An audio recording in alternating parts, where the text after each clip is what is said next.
Welcome back to my YouTube channel. ಎಲ್ಲರೂ ಹೇಗಿದ್ದಾರೆ? ಎಲ್ಲ ಚೆನ್ನಾಗಿದ್ದೀರಾ? ನಾವಂತೂ ಸೂಪರಾಗಿದ್ದೀವಿ.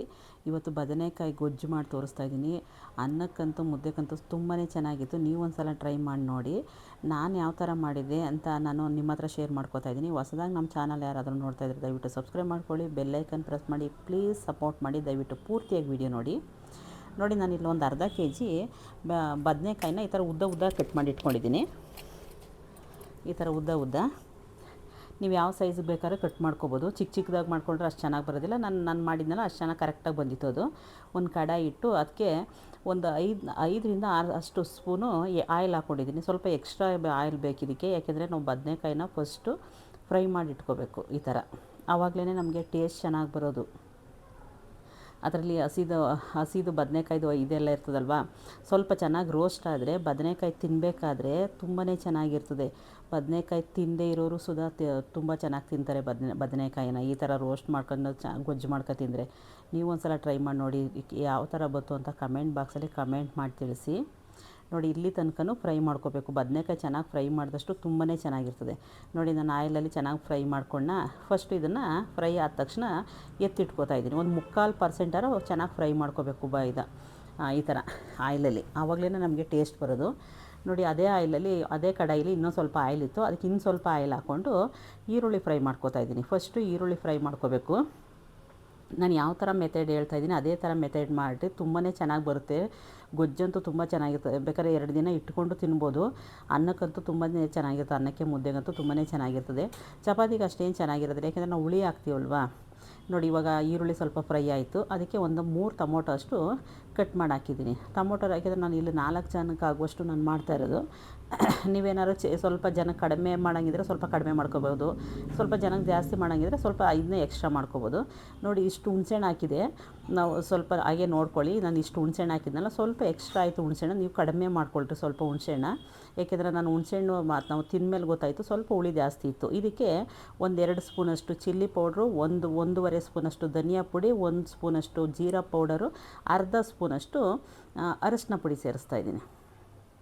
ನಾನು ಹುಣಸೆಹಣ್ಣು ಹಾಕಿದ್ನಲ್ಲ, ಸ್ವಲ್ಪ ಎಕ್ಸ್ಟ್ರಾ ಆಗೋಗಿತ್ತು ಹುಳಿ. ನಾನು ತೋರಿಸೋದಲ್ಲ, ಅದರಲ್ಲಿ ಇನ್ನೊಂದು 1/4 ಭಾಗ ಕಡಿಮೆ ಮಾಡಿ. ನೋಡಿ, ಇವಾಗ ಇಷ್ಟನ್ನು ನಾನು ಮಿಕ್ಸಿಗೆ ಗ್ರೈಂಡ್ ಮಾಡ್ಕೊಬತ್ತೀನಿ. ನಾನು ಇವಾಗ ಅದೇ ಕಡಾಯಿ ಇಟ್ಟಿದ್ದೀನಿ. ಇದನ್ನು ನೈಸಾಗಿ ಪೇಸ್ಟ್ ಮಾಡ್ಕೊಬತ್ತೀನಿ. ನಾನು ತೆಂಗಿನಕಾಯಿ ಯಾವುದು ಯೂಸ್ ಮಾಡ್ತಾಯಿಲ್ಲ. ತುಂಬ ಸಿಂಪಲಾಗಿ ಮಾಡ್ಕೊಬೋದು, ತುಂಬ ಈಸಿ. ಸ್ವಲ್ಪ ಆಯಿಲ್ ಮಾತ್ರ ಇದಕ್ಕೆ ಸ್ವಲ್ಪ ಎಕ್ಸ್ಟ್ರಾ ಬೇಕಾಗುತ್ತೆ, ಏಕೆಂದರೆ ಇದು ಎಣ್ಣೆಲೇ ಚೆನ್ನಾಗಿ ಫ್ರೈ ಮಾಡೋದಲ್ವ ಬದನೆಕಾಯಿನ. ಅದಕ್ಕೆ ಸ್ವಲ್ಪ ಆಯಿಲು ಸ್ವಲ್ಪ ಎಕ್ಸ್ಟ್ರಾ ಬೇಕಾಗುತ್ತೆ. ಮತ್ತು ಟೇಸ್ಟ್ ಅದು ಸೂಪರಾಗಿರುತ್ತೆ.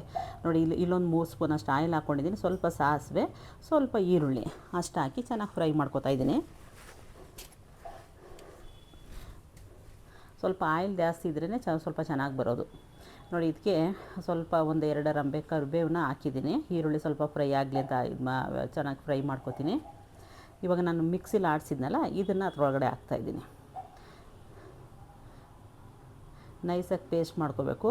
ಆವಾಗಲೇ ನಮಗೆ ಗ್ರೇವಿ ಚೆನ್ನಾಗಿ ಬರೋದು. ನೋಡಿ, ಇದನ್ನು ನಾನು ಮಿಕ್ಸಿ ತೋರಿಸಿದ್ನಲ್ಲ, ಇವಾಗ ಅದನ್ನು ಚೆನ್ನಾಗಿ ಸ್ವಲ್ಪ ನೀರು ಹಾಕಿ ಇದ್ರೊಳಗಡೆ ಹಾಕ್ತೀನಿ. ಇದನ್ನು ಸ್ವಲ್ಪ ಆಯಿಲಲ್ಲಿ ಸ್ವಲ್ಪ ಏಕೆಂದರೆ ಆಲ್ರೆಡಿ ಇದು ಫ್ರೈ ಆಗಿದೆ. ಇನ್ನು ಸ್ವಲ್ಪ ಫ್ರೈ ಮಾಡ್ಕೊತೀನಿ ಆಯಿಲಲ್ಲಿ. ನಾವು ಎಷ್ಟು ಚೆನ್ನಾಗಿ ಫ್ರೈ ಮಾಡ್ತೀವೋ ಆಗ ಹಸಿ ವಾಸನೆ ಎಲ್ಲ ಚೆನ್ನಾಗಿ ಹೋಗುತ್ತೆ. ಈರುಳ್ಳಿದು ಹಸಿ ವಾಸನೆ ಎಲ್ಲ ಚೆನ್ನಾಗಿ ಹೋಗಿ ಚೆನ್ನಾಗಿ ಬರುತ್ತೆ ಗ್ರೇವಿ. ಇವಾಗ ನಮಗೆ ನೀರು ಎಷ್ಟು ಬೇಕು ಅಂದರೆ ಜಾಸ್ತಿ ನೀರು ಹಾಕ್ಕೋಬಾರ್ದು, ಸ್ವಲ್ಪನೇ ನೀರು ಸೇರಿಸ್ಕೊಂಡು ಹಾಕ್ಕೋಬೇಕು. ಇವಾಗ ರುಚಿಗೆ ತಕ್ಕಷ್ಟು ಉಪ್ಪು ಸೇರಿಸ್ತಾ ಇದ್ದೀನಿ. ಸ್ವಲ್ಪ ಇದು ಕುದೀಲಿ. ಈ ಖಾರ ಕುದಿ ಆದಮೇಲೆ, ಒಂದು ಕುದಿ ಬಂದಮೇಲೆ ಆವಾಗ ಬದನೆಕಾಯಿ ಸೇರಿಸಿದ್ರಂತೂ ತುಂಬಾ ಚೆನ್ನಾಗಿ ಸಿಂಪಲ್ಲು. ಇದಕ್ಕೇನು ಜಾಸ್ತಿ ಇಂಗ್ರೀಡಿಯೆಂಟ್ಸ್ ಏನು ಬೇಕಾಗೇ ಇರೋದಿಲ್ಲ. ಅಷ್ಟು ಏನು ಪದಾರ್ಥ ಏನು ಬೇಕಾಗೇ ಇರೋದಿಲ್ಲ. ನೋಡಿ, ಇವಾಗ ಕುದೀತಾ ಐತೆ. ಆಯಿಲ್ ಮೇಲ್ಗಡೆ ಬರ್ತಾಯಿದೆ. ನೋಡಿ, ಅಲ್ಲಿ ತನಕ ಸ್ವಲ್ಪ ಸಿಮ್ಮಲ್ಲೇ ನಾವು ಇಟ್ಕೊಂಡು ಮಾಡ್ಕೋಬೇಕು. ಇವಾಗ ನಾವು ಫ್ರೈ ಮಾಡಿಟ್ಟಿದ್ವಲ್ಲ ಬದನೆಕಾಯಿ, ಇದು ಅದರೊಳಗಡೆ ಸೇರಿಸ್ಬೇಕು. ಇಷ್ಟೇ. ಎಷ್ಟು ಚೆನ್ನಾಗಿತ್ತು ಅಂದರೆ ತುಂಬಾ ಚೆನ್ನಾಗಿತ್ತು. ಜೀರಾ ಪೌಡರೇ ಮೇಯ್ನು ಇದಕ್ಕೆ. ಜೀರಾ ಪೌಡರ್ ಹಾಕಲಿಲ್ಲ ಅಂದರೆ ಚೆನ್ನಾಗಿ ಬರೋದಿಲ್ಲ. ಜೀರಾ ಪೌಡರ್ ಸೇರಿಸಿದ್ರೇ ಚೆನ್ನಾಗಿ ಬರೋದು. ಚಿಲ್ಲಿ ಪೌಡರು, ಧನಿಯಾ ಪುಡಿ, ಅರಿಶಿನ ಪುಡಿ ಹಾಕಿ ಜೊತೆಗೆ ಜೀರಾ ಪೌಡರ್ ಹಾಕಬೇಕು. ಆವಾಗಲೇ ನಮಗೆ ಇದು ಗ್ರೇವಿ ಚೆನ್ನಾಗಿ ಬರೋದು. ನೀವು ಒಂದು ಸಲ ಮಾಡಿ ನೋಡಿ. ಇಲ್ಲಿ ತನಕ ನನ್ನ ವೀಡಿಯೋ ನೋಡೋದಕ್ಕಾಗಿ ಧನ್ಯವಾದಗಳು. ಮುಂದಿನ ವೀಡಿಯೋದಲ್ಲಿ ಸಿಗ್ತೀನಿ.